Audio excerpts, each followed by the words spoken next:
one small step closer to getting Washington's NFL team to actually play in D.C. What's next in the push to breathe new life into RFK Stadium? Broken promises, the app that promised cash up front. Now D.C.'s Attorney General says people living paycheck to paycheck got way more than they bargained for. And we celebrate a very happy birthday. How D.C. police honored Grandma Johnson today. This is Daily Download D.C.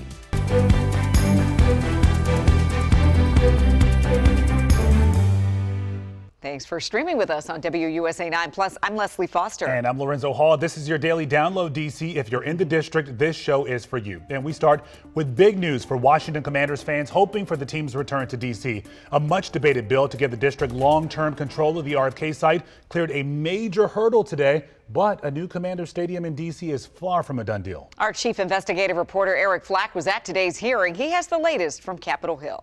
The news from Capitol Hill, overwhelmingly good for Washington Commanders fans who want the team to return to D.C. But despite the RFK bill taking a critical step forward in the Senate, an even bigger challenge lies ahead. Next, we're going to move to agenda item number 77. This is the RFK Stadium. Members of the Washington Commanders front office and Mayor Bowser's staff joined a packed hearing room of the Senate Committee for Energy and Natural Resources before its much anticipated vote on legislation giving D.C. long-term control of the RFK site that would clear the way for the district to strike a deal with the Commanders for a new stadium and a return to what owner Josh Harris calls the spiritual home of the team. I think it needs to be done. It'd be great for D.C. It'd be great for the whole region. I think it'd be great for the team. But even after the House overwhelmingly passed the RFK bill earlier this year, the legislation was held up in this Senate committee over opposition from Montana Senator Steve Daines, upset over the team's refusal to use the old Native American logo, which was created by a member of Montana's Blackfeet tribe. The Commanders honored the logo in a private ceremony in September, and Tuesday, Daines dramatically announced an 11th hour change to his position. Therefore, Mr. Chairman, I will support the bill. Moments later, the RFK bill passed overwhelmingly, 17-2. It's a great day in Washington. This is the fans, the citizens of the District of Columbia want the team to come home, and this is one step in the process, and we're looking forward to bringing them home. The RFK bill now moves to the full Senate, but with only 9 working days before Congress adjourns for the year, there is no time for the legislation to get a standalone hearing, meaning senators who supported it will have to negotiate to get it attached to a larger bill, like a spending bill, in a last-ditch attempt to give the district that critical long-term control of the RFK site. Senator Mike Lee of Utah, a Republican, one of only 2 no votes in the committee, among those still questioning the plan. He'll continue to oppose? We'll see.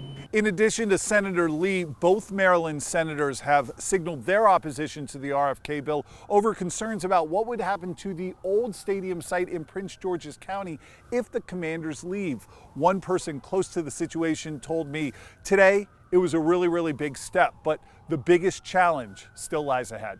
On Capitol Hill, Eric Flack, WUSA 9.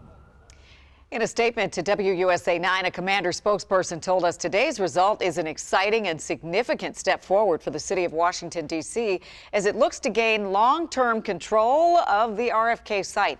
The vote today brings us one step closer toward continuing conversations with D.C., along with Maryland and Virginia, as a potential future home for our franchise. Well, D.C.'s Attorney General Brian Schwab is suing a pay advance company for allegedly deceiving more than 20,000 people in the district.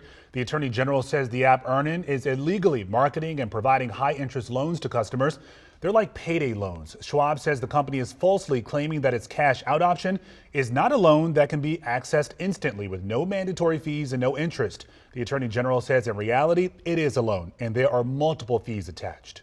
So the model essentially was Earnin was targeting these folks who are struggling to live paycheck to paycheck to, for example, pay for utilities or groceries before their paycheck hit their bank account.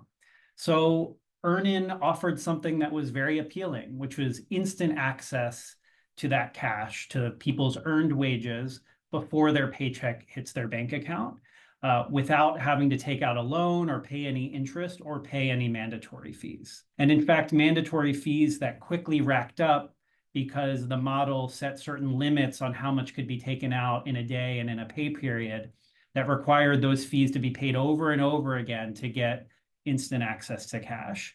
And at the end of the day, these were loans, despite the company's promises. They did collect from folks' bank accounts when the loans came due. Now, the company says it has no comment on this lawsuit. A federal judge appointed by former President Donald Trump says a blanket pardon for January 6 defendants would be, quote, disappointing. U.S. District Judge Carl Nichols has overseen hundreds of Capitol riot cases in D.C. During a hearing today, he agreed to delay the trial of Edward Jacob Lang. He's a New York man accused of attacking police with a baseball bat. His trial will now be pushed back after Inauguration Day. Nichols warned against such pardons, saying, quote, it would be beyond frustrating and disappointing if there were blanket pardons for January 6 defendants or anything close.